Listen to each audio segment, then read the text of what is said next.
आपको रेस लगाना पसंद है? उसमें जीतना पसंद है? इसमें आपकी जान को खतरा भी हो सकता है। रेस गाड़ियों की होती है, पर मृत्यु के लिए रेस आपने कभी सुनी है? Welcome to our channel. आज की कहानी एक्शन थ्रिलर कहानी है जो पॉल W.S. एंडरसन द्वारा सह निर्मित, लिखित और निर्देशित है। इस फिल्म का नाम है डेथ रेस, जो 2008 में रिलीज हुई थी। फिल्म के नाम से पता चलता है कि यहाँ जान के साथ रेस लगाई जा रही है। इस फिल्म को जूरी से काफी तारीफ भी मिली। चलिए जानते हैं क्या खास है इसके बारे में। 2012 में यूनाइटेड स्टेट्स की इकोनॉमी पूरी तरह गिर गई थी।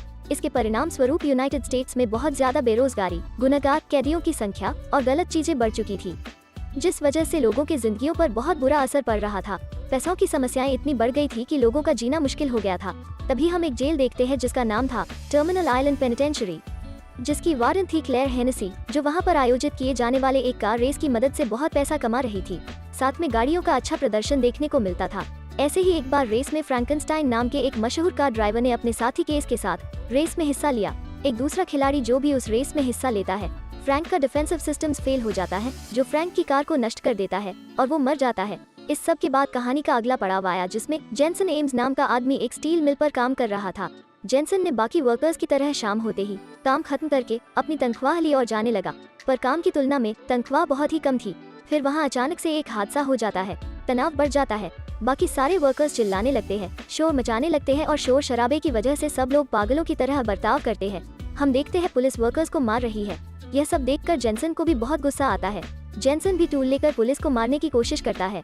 यह सब हादसा होने के बाद जेनसन अपने घर लौटा। वहाँ पर उसकी पत्नी सूजी और छोटी बच्ची पाइपर थे। वो पत्नी से मिलकर अपनी बच्ची को एक बार देखने गया, जो कि सोई हुई थी।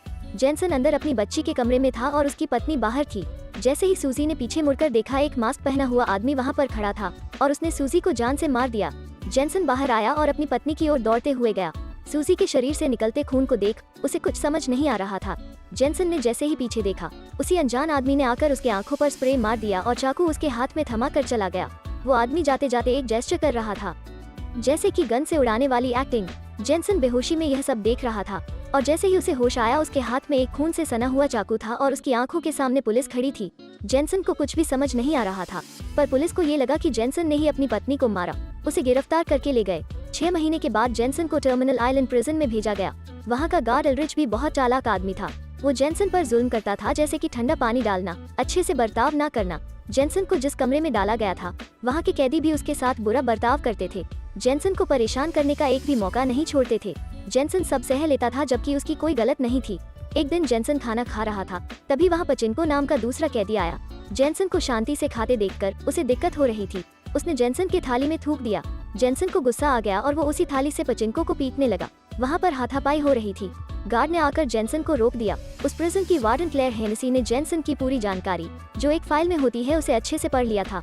उसे यह मालूम था कि जेनसन एक माहिर कार ड्राइवर है। फिर हेनेसी ने एल्ड्रिच से कहा, मुझे जेनसन से मिलना है, उसे बुलाओ। एल्ड्रिच जाकर जेनसन को लेकर आ गया। हेनेसी ने जेनसन से कहा, मैंने तुम्हारे बारे में पढ़ा है, मुझे खुशी है कि तुम अच्छे हो। हेनेसी ने आगे कहा, फ्रैंकनस्टाइन नाम का एक बहुत ही होशियार और माहिर खिलाड़ी था। वो अच्छा कार ड्राइवर था, पर उसकी एक कार ड्राइविंग रेस में मौत हो गई थी। तुम एक होशियार कार ड्राइवर हो और अब तुम्हें उसकी जगह पर बैठकर यह कार ड्राइविंग करनी पड़ेगी। तुम्हें अपने चेहरे पर मास्क लगाना होगा ताकि कोई भी तुम्हें पहचान ना पाए, और इसके बदले तुम्हें यहाँ से आज़ादी मिल जाएगी। फ्रैंकनस्टाइन भी अपने चेहरे पर मास्क लगाता था।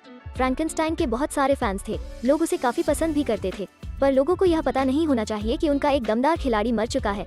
इसीलिए तुम्हें यह जिम्मेदारी लेनी होगी। जेनसन को समझ नहीं आ रहा था कि यह सब है क्या, और उसे यह सब बहुत रिस्की लग रहा था। क्लेयर ने कहा, अगर तुमने यह काम कर दिया तो तुम्हें कैद से आज़ादी मिलेगी। फ्रैंकनस्टाइन ने पहले ही 4 राउंड्स जीते थे, तुम्हें बस आखिरी एक राउंड को जीतना होगा, और मैं जानती हूँ कि तुम यह काम पूरा कर सकते हो। नियमों के अनुसार तुम यह बात किसी को भी नहीं बता सकते, नहीं तो तुम्हें सॉलिट्यूड में डाला जाएगा। इस ऑफर के लिए जेनसन मान गया, क्योंकि उसके पास कोई ऑप्शन नहीं था। हेनेसी जेनसन को एक जगह लेकर जा रही थी, जहाँ पर कोच और उनके कुछ साथी थे। यह कोच जेनसन को कार ड्राइविंग रेस के कुछ मायने बताने वाला था, उसके लिए मार्गदर्शन देने वाला था। वहाँ पर सबके लिए अलग अलग जगह थी और कोई भी किसी की मदद नहीं कर सकता था। यह सब हेनेसी का प्लान था, जिससे जेनसन अच्छे से तैयार हो जाए इस रेस के लिए। हेनेसी ने एक सीक्रेट जगह बनाई थी, जो जेनसन के लिए थी। जेनसन फ्रैंकनस्टाइन की जगह उस रेस में लेगा, यह बात सिर्फ हेनेसी, कोच और उनके साथी को ही पता थी। कोच जेनसन को लेकर गाड़ी सिखाने गया, जो रेस में जेनसन को इस्तेमाल करनी थी। यह मस्टैंग V8 नाम की कार थी, जो कि बहुत ही रेयर मॉडल था, जिसमें डिफेंसिव और ऑफेंसिव दोनों गैजेट्स थे। इसको कोई भी कैदी भगाकर नहीं ले जा सकता था, कोई भी इसे इस्तेमाल नहीं कर सकता था रेस के पहले। यह प्रिजन एक आइलैंड पर था। अगर का को बाहर लेकर जाना हो तो वहाँ एक ब्रिज था और उसके आसपास पुलिस का एक झुंड भी हमेशा होता था, इसलिए का को वहाँ से लेकर जाना नामुमकिन था किसी के लिए भी। जेनसन उस का को अच्छे से देख रहा था। उसके बाद जेनसन और बाकी टीम प्रिजन के पीछे बैठकर बात कर रही थी। जेनसन को बताया कि इस रेस के 3 स्टेजेस थे, उसमें से पहले 3 में तुम्हें बाकी ड्राइवर्स को हराना जरूरी था। अंत के स्टेज में का स्पीड बढ़ाना उससे भी ज्यादा आवश्यक है फिनिश लाइन तक पहुंचने के लिए। इस रेस में ड्राइवर के बगल में लड़कियां एक नेविगेटर की तरह बैठती है जो दिशा दिखा सके, पर जो एक ऐसा इकलौता आदमी था जो किसी को भी काम में नहीं बिठाता था। फिर कोच ने बताया रेस में बहुत सारे ड्राइवर्स शामिल होंगे, जैसे कि 14 के एक्टर ग्रिम, स्लोवो, पचिनको और ट्रेविस कोल। थोड़ी देर में जो वहां पर आकर जेनसन का अपमान करने लगता है और उसको अंडरएस्टिमेट करता है। यह सब सुनकर जेनसन कुछ भी नहीं कहता। बाद में कुछ लोग वैन से उतरकर उस जगह आते हैं। उनके हाथ में एक GPS ट्रैकर ब्रेसलेट था। जेनसन को याद आया कि घर पे आए हुए मास्क वाले आदमी के हाथ में भी वही ब्रेसलेट था। रेस का दिन आ गया। हेनेसी ने जेनसन को फ्रैंकनस्टाइन के कपड़े और रिंग भी दे दी थी। सब लोग जेनसन को शुभकामनाएं दे रहे थे। जेनसन जब कार में बैठा तभी केस एक लड़की कार में बैठ गई और वह भी वहाँ की एक कैदी थी। उसने अपने पति को मारा था जो वहाँ का कॉप था। जेनसन को कार में मास्क निकालने की इजाजत थी क्योंकि कार को मिरर ग्लासेस थे। रेस शुरू हुई। सभी अपनी होशियारी का उपयोग करते नजर आ रहे थे। जेनसन धीरे धीरे अपनी जगह बनाने में सफल हो रहा था। केस ने जेनसन को एक शॉर्टकट बताया था। हेनेसी ने बहुत सारी योजनाएं बनाकर रखी थी। जो और जेनसन में काफी टक्कर का सामना था।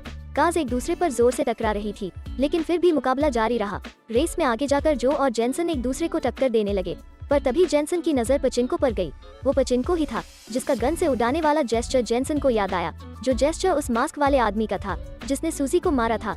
जो जेनसन को चकमा देकर आगे चला गया। पचिनको ने एक नंबर अपनी जगह निश्चित की थी। रेस का दिन खत्म होने के बाद कोच का को देख रहा था। जेनसन ने हेनेसी से मिलकर कहा, पचिनको मेरी पत्नी का कातिल है और अब मैं इस रेस का हिस्सा नहीं बन सकता। पर हेनेसी ने उस पर कहा, तुम ऐसा नहीं कर सकते। तुम्हें अपनी बच्ची प्यारी है तो मेरा यह काम करना ही होगा, वरना अंजाम बुरा होगा। सोच लो, जेनसन के पास कोई ऑप्शन नहीं था। वो फिर एक बार इस काम के लिए राजी हो गया था। जेनसन बाहर निकला और बाहर जाकर कोच से बात कर रहा था। जेनसन ने कोच से कहा, आप कैदी हो? कोच ने कहा, नहीं, मैं कैदी नहीं हूँ और मैं यह भी जानता हूँ कि तुमने अपनी पत्नी का खून नहीं किया। आगे जाकर जेनसन अपनी कार पर काम कर रहा था। तभी उसने देखा कि पचिनको वहाँ से गुजर रहा था। पचिनको जेनसन की तरफ आ रहा था अपने साथियों को लेकर। वो जेनसन के गले में चेन डालकर उसे मारने की कोशिश कर रहा था। पचिनको जेनसन पर हथियार से हमला करने वाला था। तभी उसके पेट में दर्द होने लगा और इसका फायदा लेकर जेनसन ने उसके पैर पर हथियार घुसा दिया। जेनसन उसे जान से मारने वाला था क्योंकि उसे अपनी पत्नी का बदला लेना था। पचिनको कबूल करता है कि उसी ने ही जेनसन की पत्नी को मारा था। यह सुनकर जेनसन को और भी गुस्सा आ गया और वो पचिनको को मारने ही वाला था कि उसी वक्त गार्ड एल्रिच आ गया और उसने जेनसन को रोक लिया। रेस के अगले पड़ाव पर जेनसन निकला। पचिनको ने प्रोवोक करने की बहुत कोशिश की पर जेनसन उस पर ध्यान नहीं देता। वो धीरे धीरे ड्राइविंग शुरू करता है। उसने केस से कहा, मुझे कार के मालफंक्शन के बारे में बता दो। केस तैयार नहीं थी बताने के लिए। फिर जेनसन ने उसको डराया, तब जाके केस ने मुंह खोला, हाँ, मैंने ही फ्रैंकनस्टाइन के कार के साथ छेड़छाड़ की थी, पर हमें फ्रैंकनस्टाइन को नहीं मारना था, वो एक एक्सीडेंट था और यह सब करने के बदले में हेनेसी मुझे आजादी देने वाली थी। अब जेनसन पचिनको को टारगेट करना चाहता था। 2 बार नाकामयाब होने के बाद जेनसन बीच में ही कार को टर्न करने लगा। यह सब सुनकर उसके साथी थोड़ा शॉक हो गए थे और फिर जेनसन पचिनको की कार पर फायर करने लगा। उसके बाद जेनसन वहां पर धुआं कर देता है, जिस वजह से पचिनको को कुछ भी दिखाई नहीं देता और वो एक जगह जाकर जोर से टकरा जाता है। जेनसन उतरा और उसने पचिनको की गर्दन मरोड़ दी।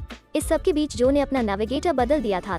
दूसरी ओर हेनेसी तय कर रही थी कि इसी वक्त अपनी योजनाओं को अंजाम देना होगा। एक मल्टी वेपन टैंकर जिसका नाम ड्रेडनॉट था, एक बहुत ही शक्तिमान टैंकर था जिसका उपयोग करके रेस के बाकी छोटे मोटे ड्राइवर्स को उड़ा दिया जाता थे। फिर आगे 14 के नेविगेटर को भी उड़ा दिया गया था। अब रेस में बाकी कोई नहीं बचा था, जेनसन और जो को छोड़कर। इसके बाद जेनसन अपनी टीम के साथी से कनेक्ट होकर कह रहा था कि मुझे जो से बात करनी है, कनेक्ट करवा दो। फिर जो और जेनसन ने यह निर्णय लिया कि वो दोनों साथ खेलकर इस टैंकर को उड़ा देंगे। अगले पड़ाव में हेनेसी ने एल्रिच को बुलाकर जेनसन की कार में बॉम्ब लगाने के लिए कह दिया। एल्रिच वो काम करने के लिए चला गया और दूसरी ओर हेनेसी सबको एक स्पीच में बिजी रखने की कोशिश कर रही थी ताकि एल्रिच अपना काम कर सके। हेनेसी ने कहा, यह पहली बार हो रहा है जहां पर कोई अपनी आजादी पा सकता है 5वीं जीत हासिल करके। जेनसन को महसूस हो रहा था कि इसके पहले किसी को भी 5वीं जीत हासिल करने का मौका नहीं दिया गया था, तो मेरे साथ भी यही होगा। जेनसन ने जो के साथ हाथ मिलाया।